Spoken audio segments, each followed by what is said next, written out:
क्या आप सोच सकते हैं कि एक मामूली सी गोली किसी की जिंदगी का सबसे बड़ा सच कैसे उजागर कर सकती है? तो चलिए, एक ऐसी कहानी सुनाते हैं जिसमें दवाइयों से ज्यादा भावनाओं का जादू है और एक परिवार की उलझी हुई जिंदगी। एक सुबह चंदू अपनी गुल्लक फोड़ रही थी।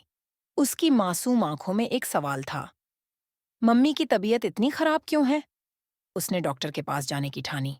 अपनी मम्मी दीपिका की फाइल लेकर वह निकल पड़ी। एक तरफ दीपिका को खांसी हो रही थी और दूसरी तरफ चंदू के दिल में चिंता का तूफान। दीपिका ने कहा था, जब हम किसी को याद करते हैं तो खांसी आती है। लेकिन चंदू को यकीन था कि यह खांसी प्यार की नहीं, बीमारी की निशानी है। वह मन्नतें मांगते हुए डॉक्टर चिराग के पास पहुंची। डॉक्टर के क्लिनिक में चंदू फाइल सौंपती है।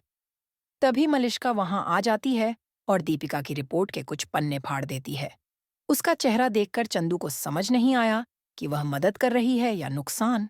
मलिष्का की आंखों में एक खतरनाक चमक थी। उसने कहा, दीपिका बस, ये गोली खा ले, फिर सब कुछ खत्म हो जाएगा। लेकिन चंदू को कुछ समझ नहीं आया। वह बस जल्दी से दवा लेकर अपनी मम्मी को ठीक करना चाहती थी। घर लौटकर चंदू ने दीपिका को दवाई दी। दीपिका ने बिना कुछ कहे गोली खा ली, लेकिन कुछ ही देर में उसे अजीब महसूस होने लगा।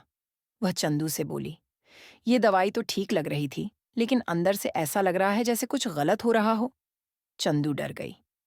क्या उसने कुछ गलत कर दिया? वह भगवान से प्रार्थना करने लगी। उधर मल्लिष्का अपने प्लान पर इतरा रही थी।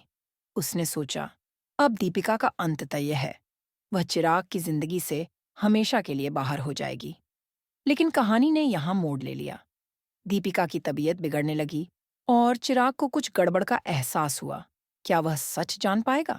अब सवाल ये है, क्या चिराग दीपिका को बचा पाएगा? क्या चंदू की मासूमियत और प्रार्थना असर दिखाएगी? और अगर दीपिका का राज खुला, तो इसका असर रागिनी और पूरे परिवार पर कैसा पड़ेगा? दोस्तों, यह जानना बहुत दिलचस्प होगा कि आगे क्या होता है। आपके क्या विचार हैं? हमें कमेंट्स में ज़रूर बताएं।